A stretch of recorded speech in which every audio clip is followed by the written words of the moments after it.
आज जो वीडियो तुम देखने वाले हो इसके बाद आपको कभी भी पूरी लाइफ में पैसों को डेवलप करने के लिए कोई और वीडियो यूट्यूब पर नहीं देखनी पड़ेगी। आप लोगों ने ये तो हमेशा सुना ही होगा कि पैसों से सब कुछ नहीं खरीदा जा सकता, पैसों से खुशी नहीं खरीदी जा सकती।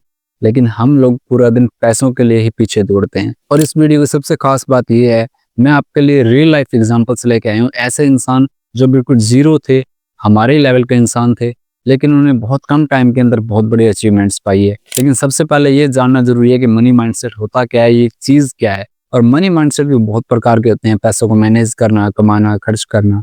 मेनली बात यह है कि पैसों के साथ आपका रिश्ता कैसा है, पैसों के साथ आपका कनेक्शन कैसा है, वो चीज मनी माइंडसेट के अंदर आते है कि आप कितना कमाते हो, कितना खर्च करते हो, कितना उड़ाते हो। 2026 के अंदर हम लोग हमारे इस मनी माइंडसेट को ऊपर कैसे लेकर जा सकते हैं।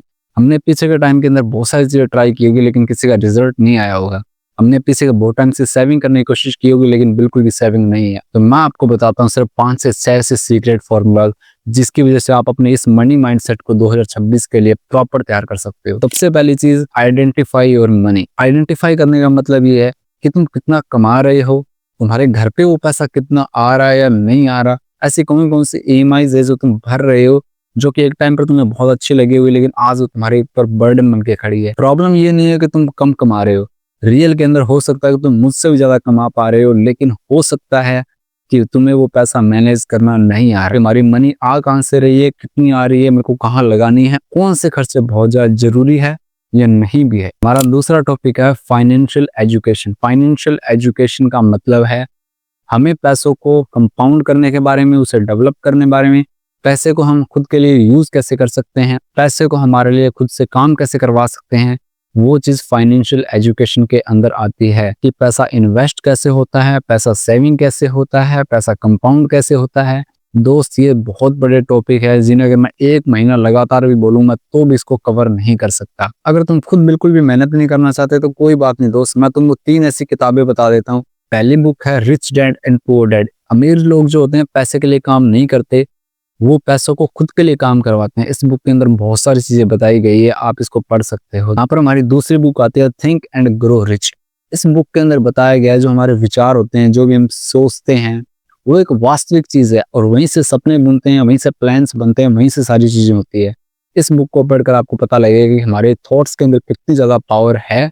तीसरी बुक हमारी द साइकोलॉजी ऑफ मनी। इस बुक के अंदर बताया गया है कि फाइनेंशियल सक्सेस हमारे IQ या दिमाग से इतनी ज्यादा नहीं आती, बल्कि हमारे बिहेवियर या इमोशन से आती है। तो ये टॉपिक बहुत बड़ा हो सकता है अगर मैं इसको और भी ज्यादा कवर करूं, लेकिन मैं आपको ये बता रहा हूँ इस टॉपिक के अंदर कि आपको सीखना पड़ेगा ही पड़ेगा दोस्त कि फाइनेंशियल एजुकेशन होती क्या है। हमारा चौथा पॉइंट है द सर्कल ऑफ सक्सेस। एक शराबी आदमी को आप किसी भी अनजान शहर के अंदर छोड़ देना, वो शाम होने से पहले पहले अपने जैसे लोगों को ढूंढ लेगा। जैसा हमारा सर्कल होता है, जैसे हमारे आसपास के लोग होते हैं, हम वैसे बन पाते हैं। इसलिए आज के 18 से 25-30 साल के जितने भी बॉयज है, गर्ल्स है, आप मुझसे भी ज्यादा जानते हो कि वो आज किस कंडीशन से निकल रहे हैं और वो पैसों के बारे में कुछ सोचते भी है या नहीं सोचते। आपको आपका सर्कल चेंज करना बहुत जरूरी है। ऐसे लोग जो बड़े प्लान्स पर काम करते हैं, ऐसे लोग जिनका बिहेवियर पैसों को लेकर थोड़ा अलग है, ऐसे लोग जो पैसे को यूज करना जानते हैं। आपको कोई एक्स्ट्रा मेहनत नहीं करनी, लेकिन अगर आप उनके साथ रहने भी लग गए, अगर आपने उनको ज्वाइन किया, तो इसका डायरेक्ट इम्पैक्ट आपकी लाइफ के ऊपर पड़ेगा, आपके मनी सर्कुलेशन के ऊपर पड़ेगा।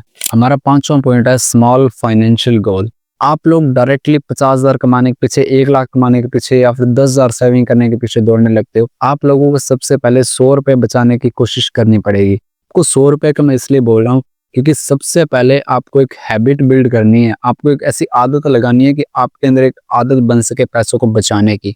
अगर आप उसको 1,000, 5,000, 10,000 से शुरू करोगे ना, तो आप कभी भी नहीं कर पाओगे। और मैं आपको लिख कर दे सकता हूँ, अगर आपने 100 रुपए की आदत को बिल्ड करने में कामयाब हुए तो आप 1 लाख की सेविंग भी बहुत आराम से कर लोगे। हमारा नेक्स्ट टॉपिक है डेली प्लान्स रूटीन। आप जो भी अपने बुक के अंदर स्ट्रक्चर बनाने वाले हो, जो भी उसके अंदर लिखने वाले हो, ये मेरा खर्चा है, ये मेरी EMI है, ये मैं बचा रहा हूँ, ये मेरी आउटकम है, जो भी पैसा मेरा आ रहा है, और उस चीज को अगर आप डेली अपनी आंखों के अंदर से निकालते हो, मैं बात कर रहा हूँ मोबाइल के अंदर आपको नहीं देखना, अपने दिमाग के अंदर उसको रिपीट नहीं करना दोस्त। आपको एक बुक, एक कागज, एक पेन के साथ उसको नोट करना पड़ेगा और रोज उसको अपनी आंखों के अंदर से निकालना पड़ेगा। तब जाकर वो चीज आपके माइंड के अंदर रिवाइंड होने लगेगी कि ये मेरे काम है, इतना मेरा पैसा आ रहा है, किसी को देना है, और ये टोटल मेरा मनी सर्कुलेशन। लेकिन अगर आप वही घिसी पिटी आदत अपने माइंड के अंदर याद रखने की कोशिश करोगे या अपनी मोबाइल की नोटबुक के अंदर लिखने की कोशिश करोगे, तो आपको कभी भी काम नहीं आने वाली। हमारा नेक्स्ट टॉपिक है एक्शन ओवर द प्लान्स। ऐसा नहीं है कि आप लोगों को पहले नॉलेज नहीं था, आप लोगों के पास पैसे नहीं थे, आप कमा नहीं रहे थे। आप हमेशा से कमा रहे हो, आपके पास नॉलेज भी है, आपके पास खर्चा करने का रीजन भी है। लेकिन आप लोग कोई भी प्लान जब पहले बनाते थे तो सिर्फ खुद दिमाग के अंदर सोचते थे, अपने मोबाइल के अंदर लिख लेते थे, उसके ऊपर कभी भी एक्शन नहीं ले पाते थे। और ये चीजें कहाँ से शुरू होती है? सोसाइटी के डर के कारण। इस टाइम आपको छोटे छोटे गोल सेट करने हैं, सेविंग को लेकर, फाइनेंशियल एजुकेशन को लेकर, चीजों को सीखने को लेकर, कंपाउंडिंग को लेकर, उन पर एक्शन लेना होगा और कोई भी रुकावट बीच में आने पर उनको रोकना नहीं है दोस्त। तो ये 7 रूल यहाँ पर रिच माइंडसेट के खत्म होते हैं। लेकिन इसके अगला टॉपिक मैं आपको एक फ्री टिप दे रहा हूँ मेरी खुद की लाइफ की जर्नी शेयर करके। 2021-22 के अंदर मेरी लाइफ का इतना ज्यादा बुरा हाल था। ऐसा नहीं कि मेरे पास पैसा नहीं था, मेरे पास अच्छे पैसे थे, मैं अच्छे पैसे कमा रहा था, लेकिन मेरे को उसको यूज करना नहीं आता था, मेरे को पैसों को लगाना नहीं आता था, और मेरे को ये भी नहीं पता था कि पैसा कहाँ लगाना है, क्यों लगाना है, ये चीज मेरे साथ रहेगी भी या नहीं रहेगी। धीरे धीरे जाकर जब मेरे को एक टाइम पे रियलाइज हुआ कि मेरे लाइफ के अंदर कुछ भी सही नहीं चल रहा, ये लाइफ स्टोरी मैं आपको इसीलिए सुना रहा हूँ। 2023 के बाद मैंने वो डिसीजंस लेना शुरू किए जो मैंने लोगों की वीडियोस के अंदर देखे थे, जो मुझे बहुत नॉर्मल लगते थे कि यार इनसे क्या ये फर्क पड़ेगा। लेकिन जब मैंने वो डिसीजंस लिए तो मेरी लाइफ चेंज हुई। अगर आपको मेरी इस वीडियो के अंदर चीजें वैल्यूबल लगी है तो आप एक बार को लाइक दे सकते हो। अगर आप मेरे सब्सक्राइबर नहीं हो तो प्लीज आप मेरे साथ जुड़ जाओ, मैं आपको हर एक चीज के बारे में एजुकेट करूंगा। थैंक यू सो मच यहाँ तक वीडियो देखने के लिए।